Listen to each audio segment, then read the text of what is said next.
Nocturno presenta La Cartuchera.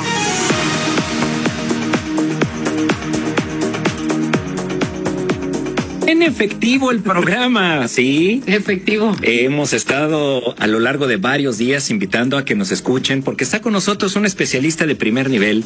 Él es Abimael Zavala, socio director de Zavala Abogados, integrante del ilustre y Nacional Colegio de Abogados de México. Tiene una muy larga trayectoria en este mundo que requiere una gran experiencia, especialización. Y necesitábamos, Abimael, buenas noches, un traductor. Buenas noches. Porque hablar del dinero y los impuestos es como hablar en otro idioma, Abimael. Bienvenido. Muchas gracias. Muy contento de participar en su programa y un saludo para ustedes y para todo su auditorio. Gracias. Gracias, Abimael. Abimael, uno pensaría cuando hablas del dinero en efectivo que es una situación que no cambia, que lo que aprendiste hace 15, 20 años, 5 años, 7 años, se sigue aplicando de la misma manera. Y la verdad es que se van haciendo modificaciones y de pronto te voy a hacer una pregunta muy sencilla. Hay personas que literalmente se ahorran su dinero bajo el colchón. ¿Cuánto dinero puede, por ejemplo, tener una persona legalmente en su casa? Dinero en efectivo. Mira, no hay un límite. Lo importante aquí es demostrar que el origen es lícito, porque de lo contrario te pueden acusar de lavado de dinero.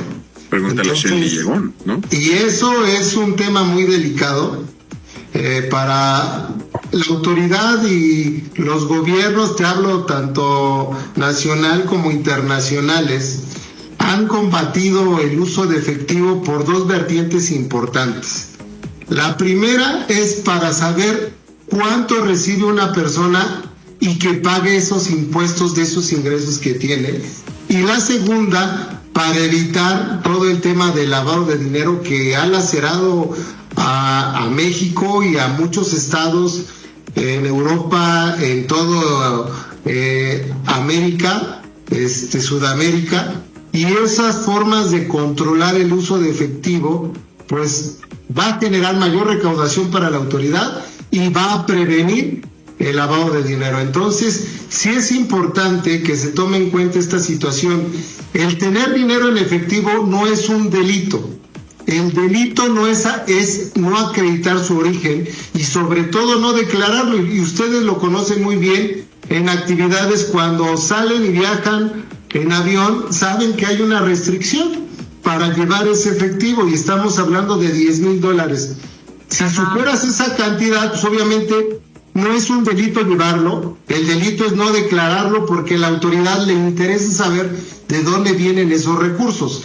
Si tú gastas a través de tu tarjeta de crédito, de tu tarjeta de débito, se tiene el control absoluto, porque ahí la autoridad le pide a los bancos, a las instituciones financieras, de dónde vienen esos recursos y las cantidades, y sabe perfectamente quién te depositó tal cantidad.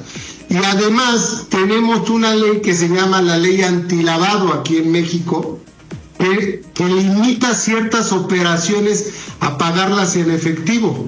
Es decir, por ejemplo, si tú quieres comprar una casa, está limitado a una cantidad de aproximadamente de 850,000 pesos, que sí puedes pagarla en efectivo, pero el restante necesariamente lo tienes que pagar a través de una transferencia electrónica. Entonces, para los radioescuchas, el tener dinero en efectivo no es el delito, sino comprobar de dónde viene ese dinero en efectivo. Puede ser a través de una donación de tus papás, ¿no? Que fue un ahorro de hace muchos años, que finalmente tu abuelita o tu papá te pagaron, te donaron esa cantidad y ahí demuestras el origen lícito de ese dinero. Entonces, sí es importante que lo conozcan de esa forma. ¿Qué pasa en las tarjetas de crédito cuando te depositan en efectivo o pagas tu tarjeta de crédito en efectivo? ¿Tienes que decir de dónde viene ese dinero o cómo? O sea, hay muchas personas que, por ejemplo, te deben una lana, ¿no? Entonces, oye, pues métela en mi tarjeta o págamela en mi tarjeta. Y a lo mejor hay alguna cantidad en específico que no te puedas pasar de aquel límite. ¿no? Y acabas de dar en un punto importantísimo, porque es una práctica común que se presten las tarjetas de crédito. Exacto. Al primo, al hermano, al sobrino, a la mamá. Existe aquí en México la figura jurídica que se llama discrepancia fiscal. Es decir, cuando tus ingresos que declaras son menores a tus gastos. Es decir, que tú gastas más de lo que estás declarando. Para la autoridad ya hay una discrepancia, porque tú le dices a la autoridad, oye, yo gano 10, pero oye, en tu tarjeta gastaste 20. Esta diferencia de 10 tienes que aclarármela. Ah, ¿qué crees?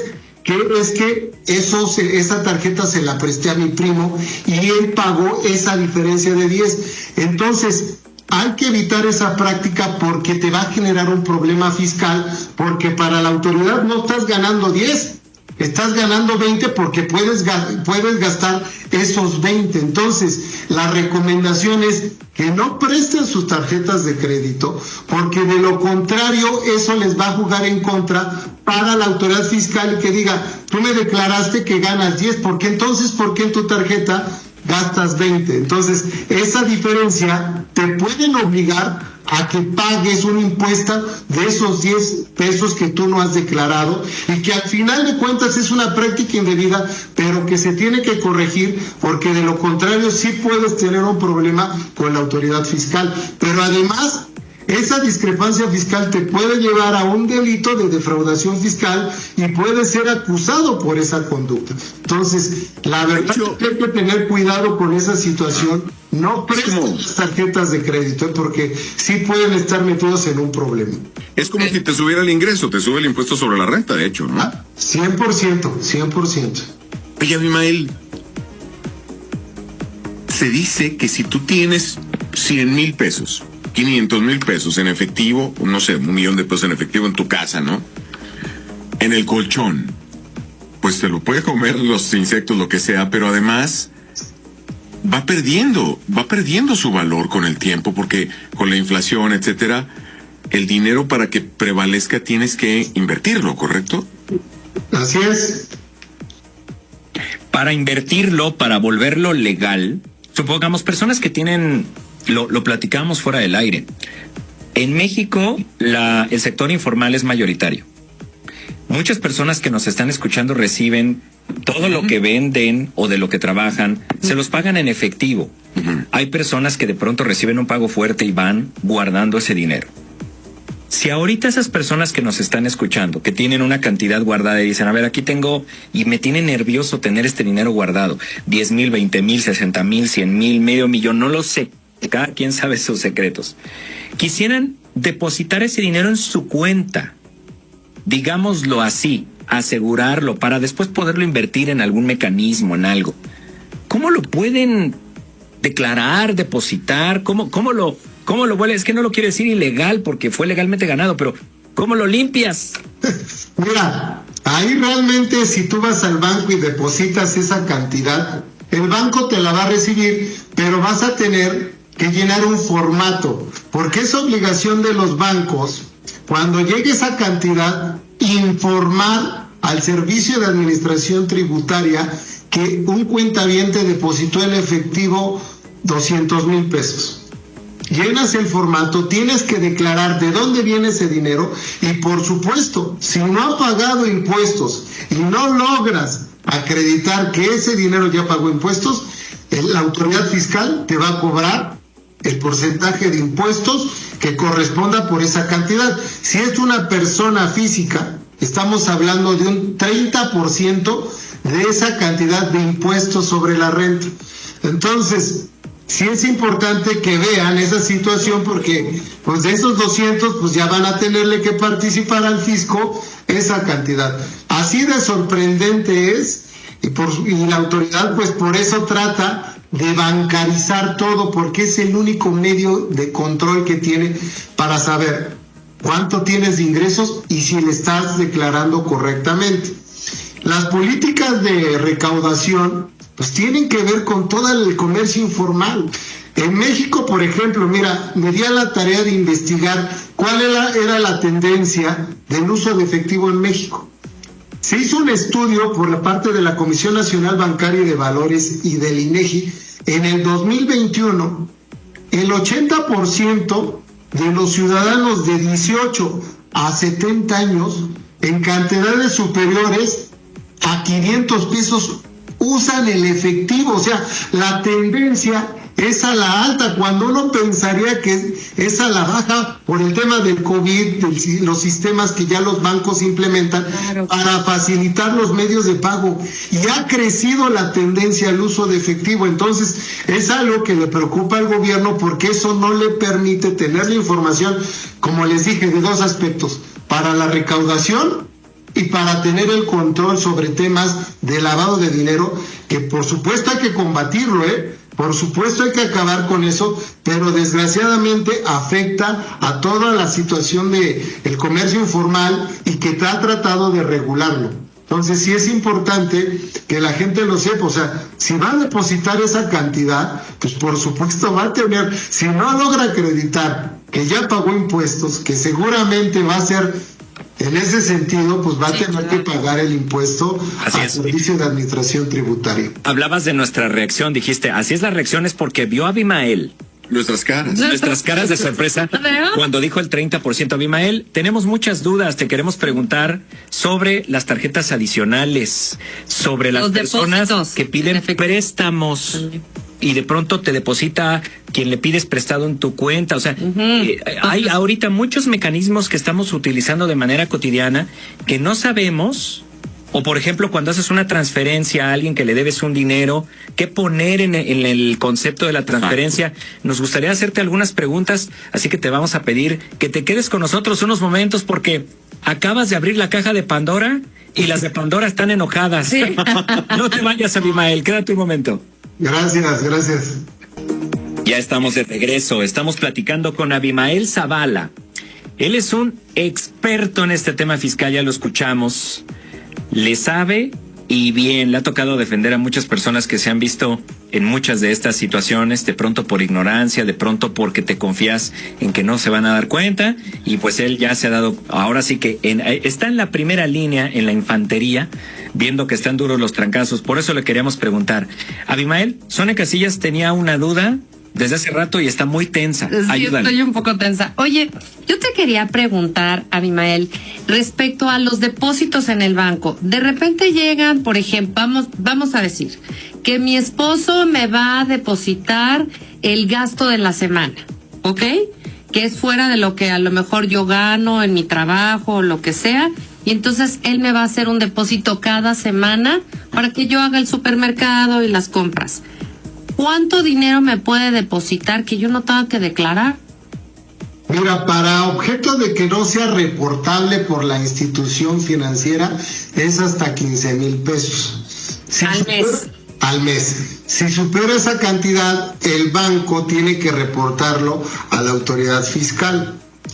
Pero además, si tienes una cuestión de que por alguna contingencia te deposite un poco más de esos 15,000 pesos, la autoridad lo informa y la autoridad fiscal puede requerirte que le aclares de dónde vienen esos depósitos. Si tu marido lo está recibiendo por su salario que trabaja en una empresa, entonces ahí se le aclara a la autoridad, le decimos, ¿sabes qué? Este depósito viene de los ingresos que percibe mi esposo, que ya pagaron los impuestos correspondientes, entonces lo que me está pagando a mí no tiene por qué grabarse, no tiene por qué pagarse a una cantidad de impuestos respectivo.